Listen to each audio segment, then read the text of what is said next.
We've been noticing a trend.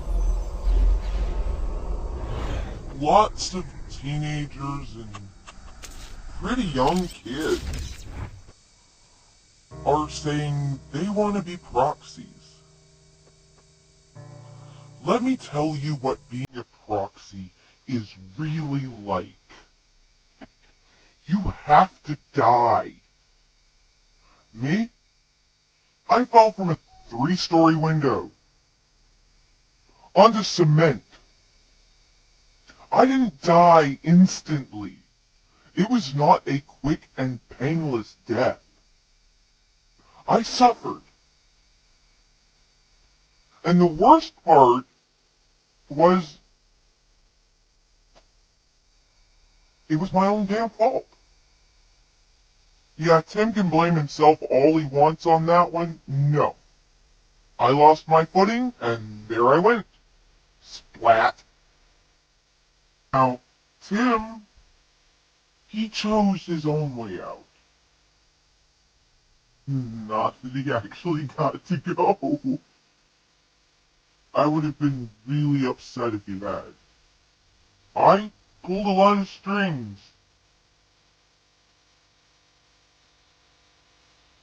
I couldn't imagine going through this life alone. I didn't know Kate or Toby then. Toby came along much later. He's only been with us a few years. Hard to believe that kid's almost 19. Huh.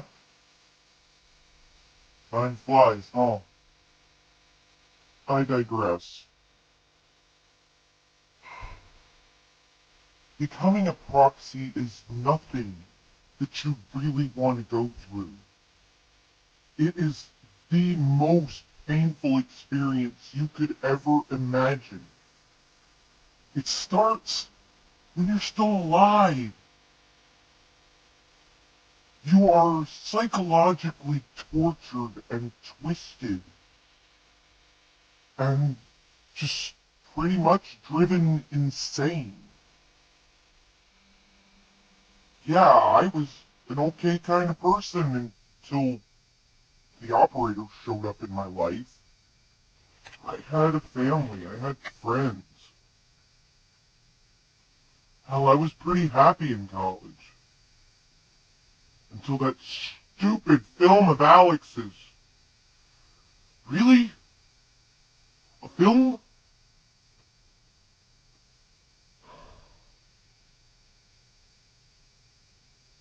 Anyway, I got to watch my friends die one by one.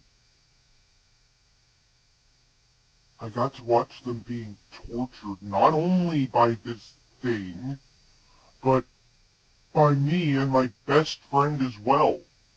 Okay, we had no problem whatsoever with Jay. We were trying to protect his dumbass. Who goes traipsing around the woods they don't know in the middle of the night? Not even a damn flashlight. You've got a camera. Hello? Not exactly survival equipment, dumbass. But I couldn't. I tried. The clues were supposed to scare him away, not get him further involved. And then in comes Tim. Oh, I tried so hard. I tried. But anyway, back to being a proxy. Yeah. You guys want to be proxies? Okay, I'll tell you exactly what it's like. You have your very essence, your soul, ripped out in the most painful way possible.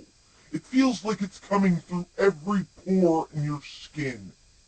And it feels like acid.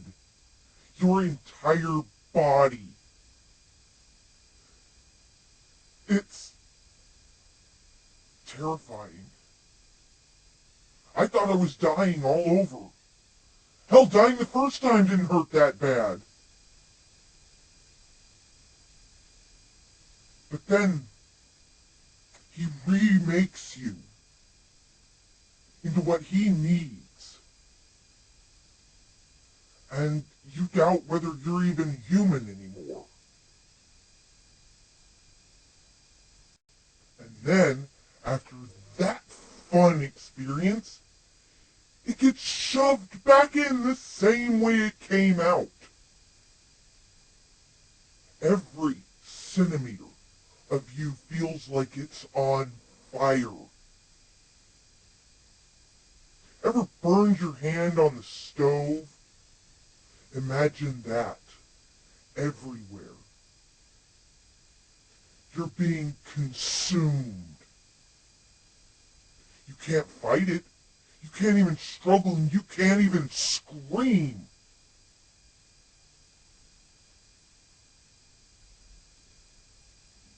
Then you're branded.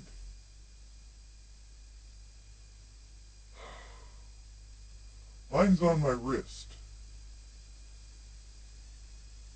Tim's is over his heart, the biggest part of him. Yeah, he may act all tough and shit, but no, not really. He's a softie when it comes to family. And kids. And kittens. But anyway. Believe it or not, Toby's looks like he was strangled. He's got it around the back of his neck.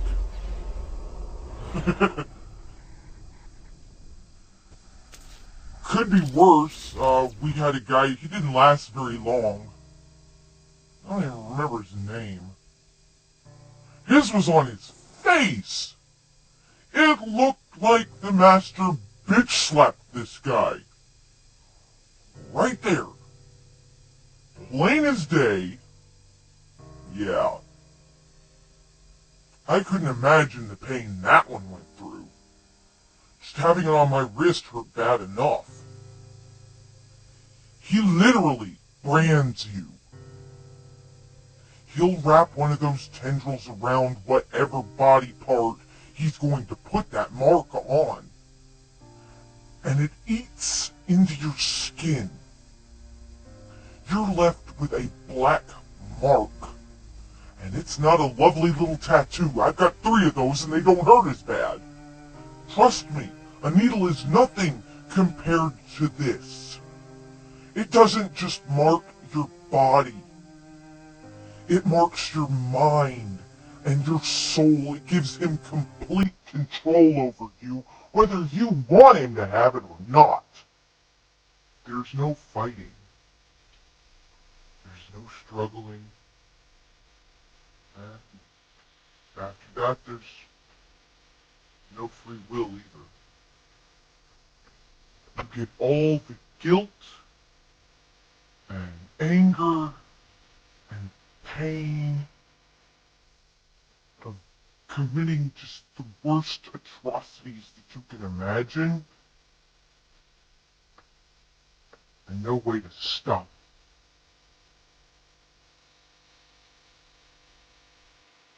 You will do whatever he wants you to do. There's no saying no or any of it.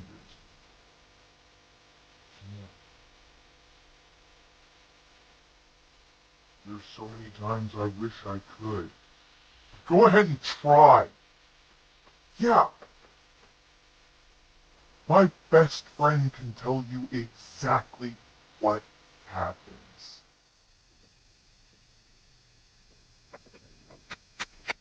That's another thing. All these cute little fan fictions about him being a loving father figure in a pink apron that'll make you breakfast and give you hugs and... Yeah, no. That's not how it works. See, he doesn't care if you live or die, but try to disobey. Or worse yet, fail. He has ways to punish you that you can't even imagine. The worst one I've personally been through is him completely shutting you down, but leaving your brain completely active. You can't see, you can't hear, you can't feel anything. You can't smell anything. You're not even sure if you're really alive.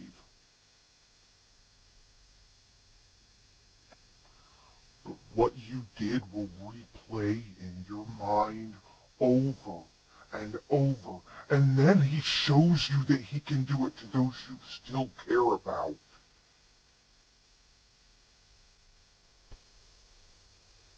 You are basically in a void,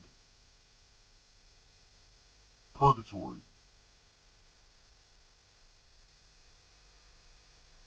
And he lets you know exactly what you did to get there. I guess it's his way of giving you a timeout. It took less than a week. No food, no water, which should not have been possible. I should have died. Again. He wouldn't let that happen. No. I failed.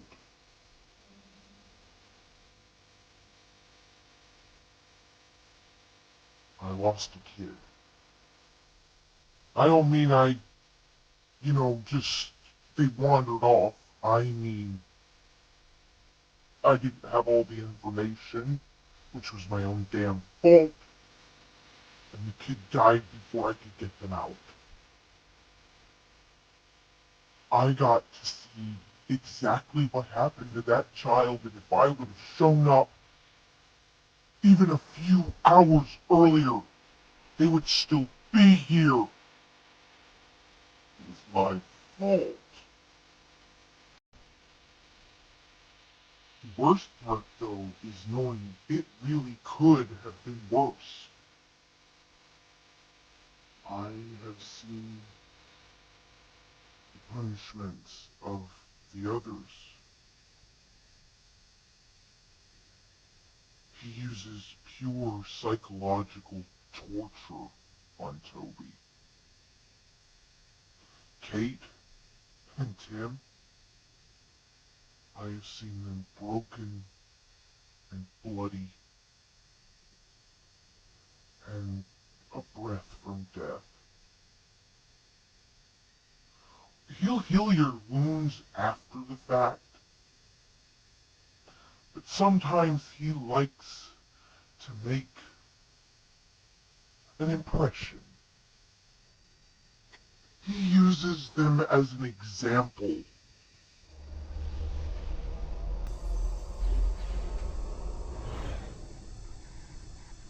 I can't imagine. I don't want to.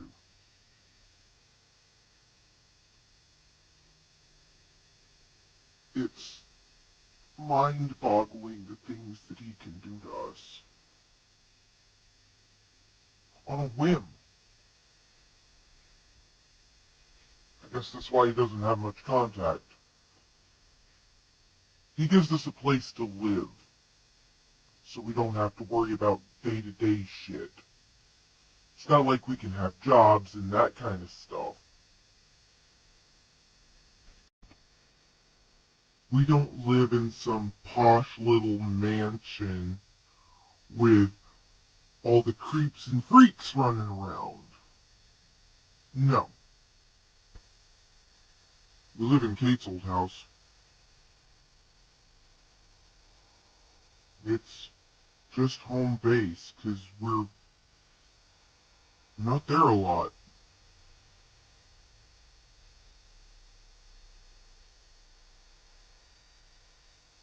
I would not wish this life on anyone. I feel guilty enough for dragging my best friend into this. But if I'm honest with myself, he would have been here anyway. He was marked way before I was.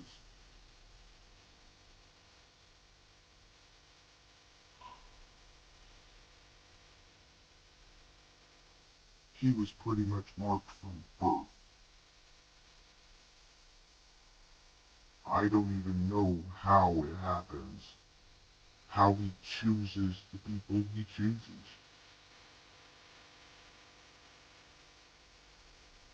But what we become is terrifying. The only reason that I got here before Kim is because I died first.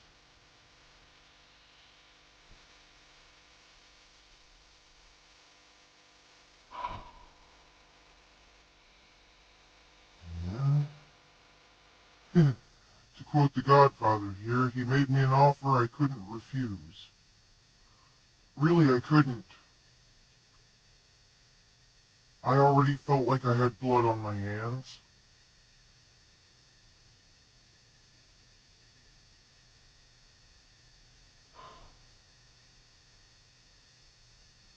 This isn't a good life.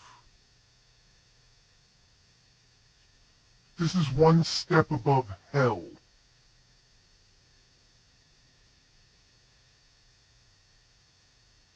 Then, you gotta remember, even demons do the will of God.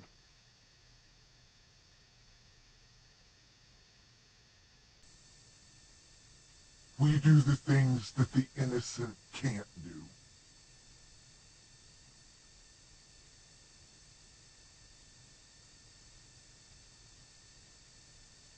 Some souls shouldn't be here,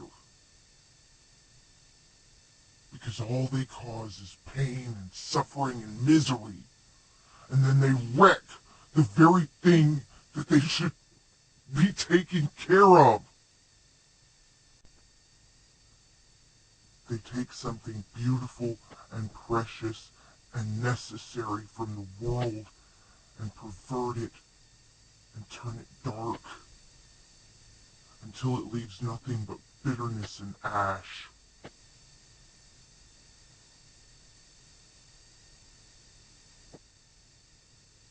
We can stop that.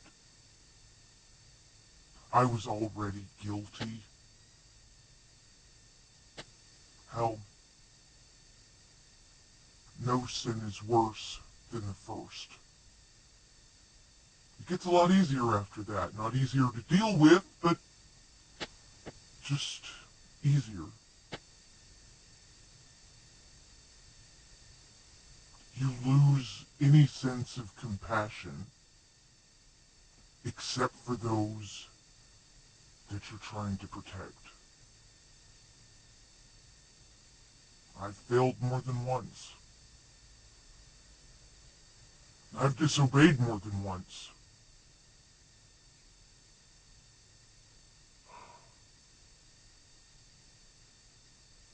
This life is nothing like you think it is. The little stories and everything have just glorified it into some fantasy. But the reality is much darker and much harsher than you could ever imagine. We have been reduced to inhuman monsters.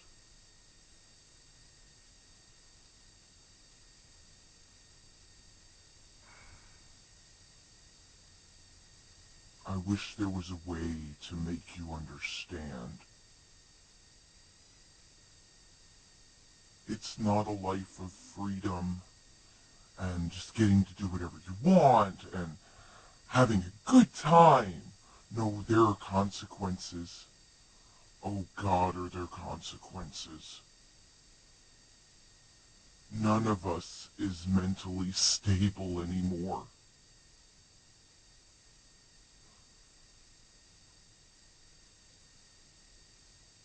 We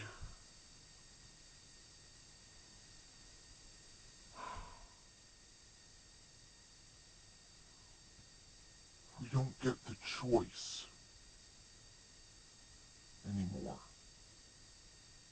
We do exactly what we're told out of fear. not some misguided sense of love for a thing that couldn't feel it to start with.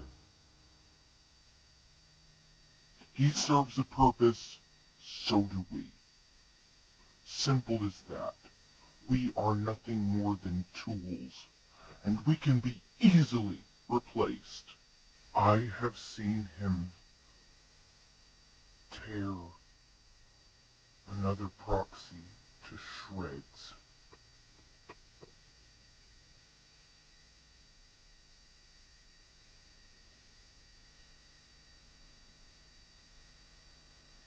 The thing is, when someone fucks up that badly,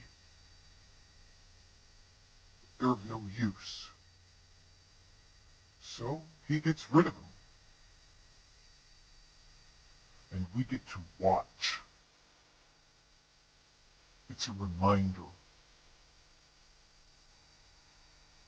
Okay, it's psychological fucking torture is what it is. Like, just being around him isn't enough. Anytime you're in close proximity to that, it makes you ill, violently. That's why it's kind of a long-distance relationship, thank God. I couldn't handle it. I really couldn't. None of us could. We'd be dead within a week. But anyway, don't ask for this. You don't want it. Grow up. Be happy. Make a difference in another way.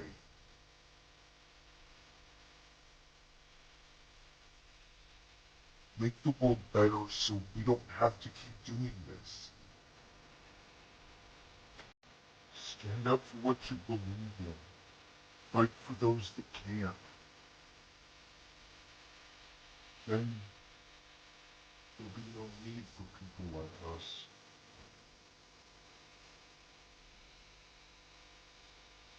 You won't need us anymore. I long for that day.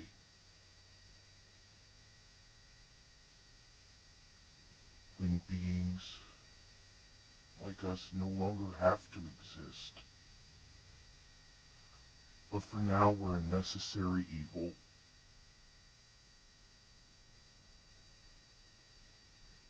'Cause face it, sometimes you need just a little darkness to appreciate the light.